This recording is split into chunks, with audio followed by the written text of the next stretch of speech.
Good morning from the 4th of July, Thursday.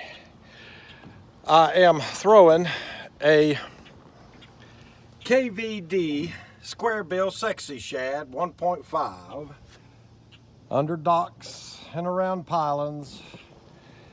And look at the spots on this thing. Yeah. Ooh. I'm beside myself right now. It's been a slow morning. Hot, calm, no wind. But if you get up underneath them docks with a nice square bill, ain't no telling what's gonna come out of there.